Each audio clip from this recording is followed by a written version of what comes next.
Last class में हमने critical point पे state of state distribution draw किया था, तो हमको कुछ इस टाइप से डायग्राम मिला था। आज के क्लास में हमको देखना है नॉर्मल और shear stress on oblique plane. यहाँ पे एक ऑब्लिक प्लेन लेना है, ये एक्स फेस है। एक्स फेस से क्लॉकवाइज डायरेक्शन में एक प्लेन लिए हम, जहाँ पे हमको सिग्मा नॉर्मल और टाउ एस का वैल्यू निकालना है। यहाँ पे कुछ साइन कन्वेंशन उसको देखना है। अगर जो एंगल थीटा है एक्स फेस से क्लॉकवाइज डायरेक्शन में है, ये क्लॉकवाइज डायरेक्शन में है, तो इसको हम लेंगे पॉजिटिव। जितने भी स्ट्रेस हैं यहाँ पे, ये हो गया सिग्मा एक्स, ये हो गया सिग्मा वाई।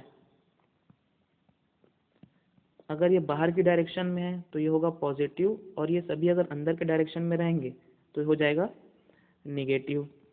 ये टाउ एक्स वाई, ये एरो अगर इस डायरेक्शन में है तो ये इसको लेंगे हम पॉजिटिव, और इस डायरेक्शन में रहेगा तब इसको लेंगे हम निगेटिव। टाउ एस जो है सिग्मा नॉर्मल को अपवर्ड डायरेक्शन में लेंगे पॉजिटिव, डाउनवर्ड डायरेक्शन में लेंगे निगेटिव। टाउ एस जो है ये इस टाइप से टाउ एस यहाँ पे बना हुआ है टाउ एस। इसका कॉम्प्लीमेंट्री देखते हैं। कॉम्प्लीमेंट टाउ एस क्या आएगा, इस डायरेक्शन में आएगा। अगर टाउ एस एंटी क्लॉकवाइज है तो जैसे कि हमको देखने को मिल रहा है, तब ये रहेगा टाउ एस यहाँ पे पॉजिटिव, और क्लॉकवाइज रहेगा तो निगेटिव। तो ये हमारा साइन कन्वेंशन है। इस डायग्राम में ये पॉइंट ए हो गया, ये बी, ये सी, ये डी और ई। हमको क्या निकालना है, सिग्मा नॉर्मल और टाउ एस, नॉर्मल स्ट्रेस और शियर स्ट्रेस। हम इस पोर्शन को अलग से बनाते हैं। अलग से बनाने पर हमको ये डायग्राम मिल रहा है। यहाँ पे जो स्ट्रेसेस है हमने सेम वही स्ट्रेस लिया है। यहाँ पे जो स्ट्रेस लग रहे हैं उसको अब हम लोड के फॉर्म में लेते हैं, फोर्स के फॉर्म में लेते हैं। तो स्ट्रेस क्या होता है, फोर्स अपॉन एरिया। तो फोर्स कितना हो जाएगा, सिग्मा इंटू ए। यहाँ पे हमने इसका थिकनेस जो लिया है 1, सी डी का थिकनेस, ई डी का थिकनेस, ई सी का थिकनेस लिया है 1। तो इस पोर्शन पे, ये सी डी पोर्शन पे ये हो गया सी डी। यहाँ पे फोर्स कितना हो जाएगा, स्ट्रेस सिग्मा एक्स है, यहाँ पे का एरिया हो जाएगा सी डी इंटू 1। सिमिलरली यहाँ पे का क्या हो जाएगा, sigma Y E D into 1। Sigma N क्या हो जाएगा, यहाँ पे फोर्स क्या हो जाएगा, sigma N E C into 1। Tau S क्या हो जाएगा, tau S E C into 1। कौन सा बच गया, टाउ एक्स वाई। तो ये एक्स डायरेक्शन में है, तो tau x Y X direction के लिए क्या है, एक्स पेस ये है सी डी, तो ये जाएगा सी डी इंटू 1।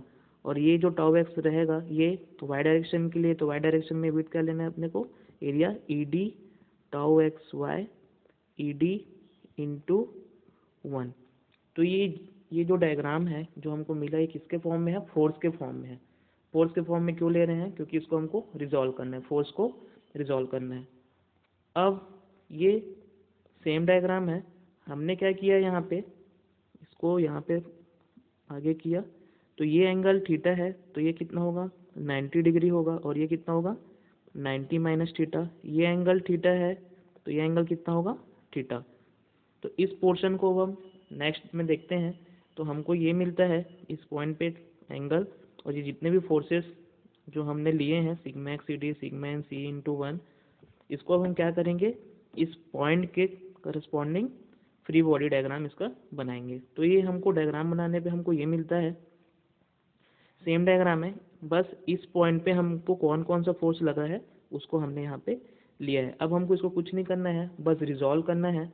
तो रिजॉल्व करने पे कौन कौन से, कहाँ पे रिजॉल्व करना है हमको, ये जो सिग्मा एन दिख रहा है इस एक्सिस पे रिजॉल्व करेंगे सिग्मा एन, और ये टाउ एस दिख रहा है यहाँ पे रिजॉल्व करेंगे जितना भी हमको यहाँ पे फोर्सेस दिख रहा है उसको।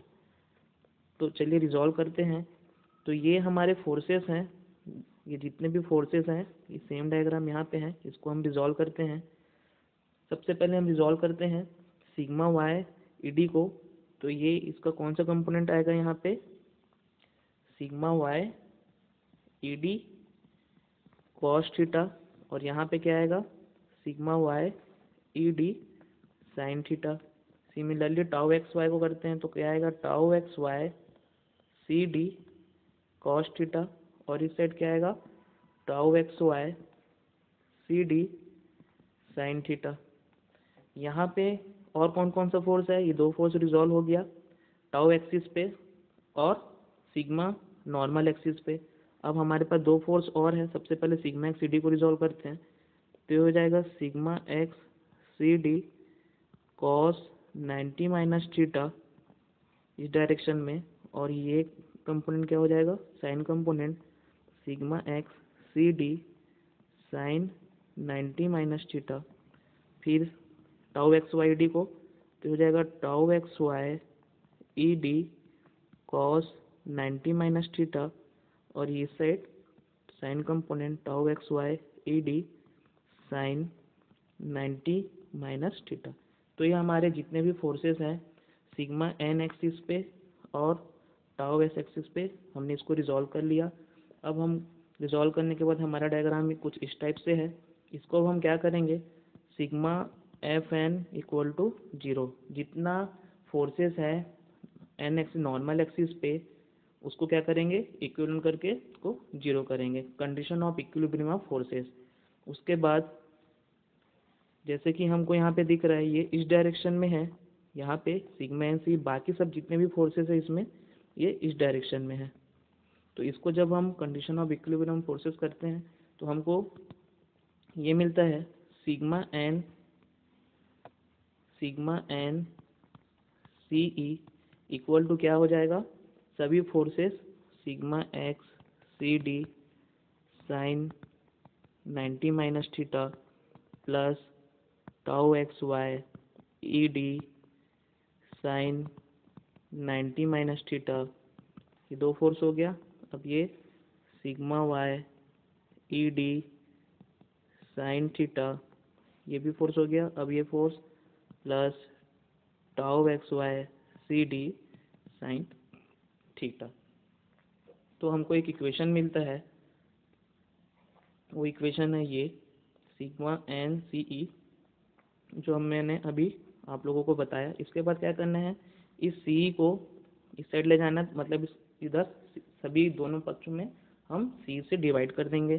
तो ये ई डी अपॉन सी आया, सी डी अपॉन सी आएगा, सी डी अपॉन सी, ई डी अपॉन सी। हमको पता है ये एंगल थीटा, यहाँ पे जब हम कॉस थीटा निकालेंगे तो कॉस थीटा निकालने पर क्या आएगा, सी डी अपॉन सी ई, और यहीं पे साइन थीटा निकाल के देखते हैं, तो साइन थीटा निकालेंगे तो आएगा ई डी अपॉन सी ई। इसको वहाँ पे पुट करते हैं, ये cos theta C D upon C और sine theta E D upon E C. तो इस इक्वेशन में पुट करते हैं तो हमको ये इक्वेशन मिलता है sigma N equal to sigma Y into sine square theta plus tau x Y sine theta cos theta plus sigma X cos square theta plus tau x Y sine theta cos theta. अब हमको पता है cos two theta equal to क्या होता है, 1 minus 2 sine square theta. तो sine square theta यहाँ से क्या हो जाएगा, 1 minus cos two theta upon 2। तो ये साइन स्क्वायर थीटा की जगह हम क्या पुट करेंगे, इसको। ऐसे ही कॉस टू थीटा और क्या होता है, 2 कॉस स्क्वायर थीटा माइनस 1। तो यहाँ से हम कॉस स्क्वायर थीटा निकालेंगे, इस कॉस स्क्वायर थीटा की जगह 1 plus cos two theta upon 2 put करेंगे, और ये जो tau X sine theta cos theta है ये जुड़ जाएगा। तो हमको ये इक्वेशन मिलेगा sigma N equal to sigma Y 1 minus cos two theta upon 2 plus tau x Y 2 sine theta cos theta plus sigma X 1 plus cos two theta upon 2। Sine square theta और cos square theta का value put करने के बाद इसको जब हम simplify करते हैं तो हमको ये sigma N equal to sigma X plus sigma Y by 2 plus sigma X minus sigma Y by 2 cos two theta plus tau x Y sine two theta, ये हमको एक इक्वेशन मिलता है। बहुत ही इम्पोर्टेंट इक्वेशन है। यहाँ से हमको निकालना रहेगा नॉर्मल स्ट्रेस, जिसके लिए हम डेरिवेशन कर रहे हैं, normal stress on oblique plane. यहाँ से हम निकालेंगे किसी भी एंगल पे नॉर्मल स्ट्रेस का वैल्यू निकालेंगे। बहुत इंपॉर्टेंट इक्वेशन है। अभी आगे 3-4 इक्वेशन और आएगा, डेरिवेशन और आएगा, सभी में इसका यूज़ करना है हमको। तो मेरे ख्याल से डेरिवेशन आपको समझ में आ गया होगा। इसमें कुछ भी डाउट है तो आप पूछ सकते हैं। नेक्स्ट क्लास में मैं tau S in terms of theta निकालेंगे। शियर स्ट्रेस निकालना है हमको ऑन ऑब्लिक प्लेन पे शियर स्ट्रेस निकालना है। उसके लिए भी हम सेम, उसके लिए हमको क्या करना रहेगा, अभी हमने sigma F N equal to 0 लिया है, तब हमको क्या मिलेगा, सिग्मा नॉर्मल मिला है। Sigma tau S equal to जब जीरो पुट करेंगे, मतलब इस एक्सिस पे हम जितने भी फोर्सेस हैं उसको जीरो पुट करेंगे तो हमको टाउ एस का वैल्यू मिल जाएगा। यहाँ से हम टाउ एस निकालेंगे। नेक्स्ट क्लास में हम देखते हैं टाउ एस कैसे निकालते हैं। Okay, thank you.